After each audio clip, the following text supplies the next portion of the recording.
So we're going to look at ERP, Exposure Response Prevention. And you're going to be asked to face your fears, and I'm going to ask myself to face my fears. This is perhaps one of the bravest aspects of any treatment. It's scary and we're possibly afraid of the results. We don't want to fail, and I've failed already on my previous video. The idea behind ERP is to help you and me understand the cognitive reasons behind an exercise, and obviously being there to help encourage each other. So I want to be able to encourage you and motivate you through this process, and likewise I want to feel that's what I'm going to be getting back. We're doing this together, and I think one of the main things we need to do is to find out what our OCD issues are. Obviously it could be checking doors. For me, it's asking for assurance. Am I good enough? Am I okay? Really, that's my main problem, along with a whole host of others, shadows, locks, all the others. I expect that if you're anything like me, you probably have quite a few that you want to deal with. So what we want to do is to take one that's a little bit milder and that we feel that we might have a chance at conquering. Once we've conquered one, it'll give us the confidence and the strength to understand and believe in ourselves, and therefore we may be able to go forward and conquer more of them. Normally, people find these exposure response therapies are not as hard as you imagine, but I want us to start off really, really easy, and I'm talking to myself mainly as well.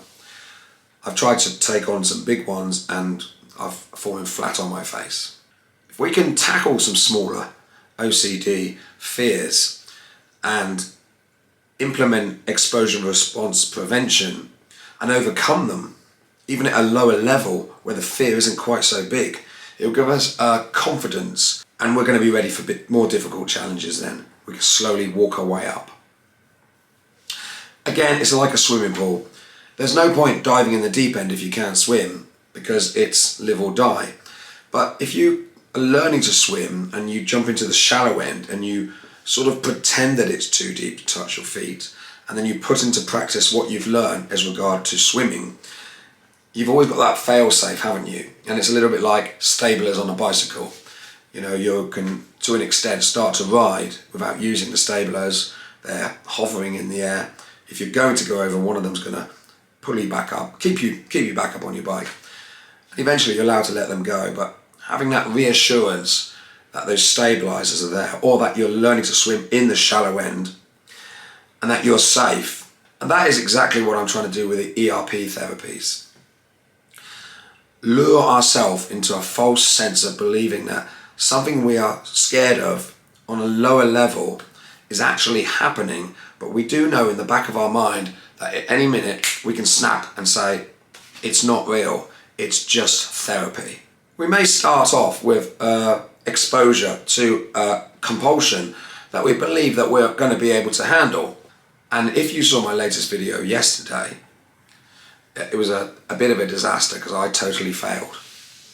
I possibly, one, was taken on too much, and two, it was a real situation, not an ERP. It wasn't fabricated, and it wasn't a fantasized situation. It was a real situation.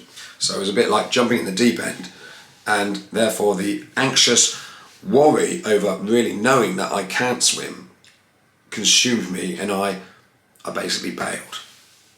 I'm going to read to you something that is on the internet, and it's quite interesting. It's a little bit extreme, but it gets the point home.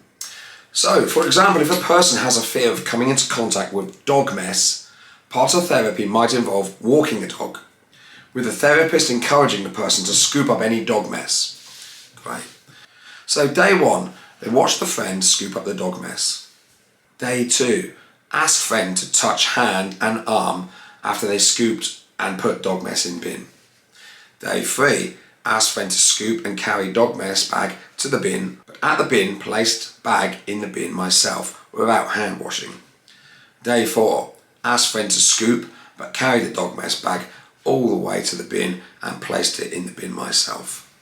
Day five, I scooped up the dog mess but using petrol station gloves in addition to the dog mess bag, and then carried it to the bin to dispose of it. Day 6, I scooped up the dog mess, with the dog mess bag only and carried it to the bin to dispose of. So rather than give up on day one, it's better just to push through. And if an exposure response prevention therapy is too hard, then let's take it back a bit. And we can work on that together, because I'm sure that people out there have lots of different OCD issues, whether it's having to have things lined up, checking things, cleaning hands. The list is endless, and you will know them better than me. But one thing's in common is they're all triggered by our mind perceiving that there's something terribly, terribly wrong if we don't follow through and do the compulsion. One, we have to build the resilience up, and we have to see it as we're resisting. It's a resistance we're building up against the bully. We're not going to be beaten by this thing. We're actually going to take it in hand and take control of it. And we may never completely cure it, but what we're going to learn is we're going to learn how to battle. We're going to learn how to deal with it. We're going to learn how to stand up for ourselves. So that OCD knows that we're not such an easy target to pick on. And also, so that in our normal, everyday learning how to battle with OCD, this bully, we're able to free ourselves into a world where things that would normally have spoiled our day. So we learn how to push that down and say, forget that. I'm not going to bow down to that OCD and do what it says. I'm going to learn these coping mechanisms and strategies to learn how to build this resilience up, so I'm stronger mentally and emotionally and able to take control of these cognitive problems that are firing in my brain. And that's exciting, because we could make a difference. And I think we all want to be free. If you're anything like me, the dream of being free from OCD's hold would be a fantastic one. To be able to go and do normal things and not be preoccupied with worries and concerns and things that are basically very demonstrative to our well-being. So I'm really excited to move forward. Please comment, please subscribe, keep up to date with what I'm doing, and I want to hear from you exactly the struggles that you're having, because I'm willing to put the time in to investigate and learn about them so that we can go forward and we can at least start to solve one problem together. So thanks again for watching.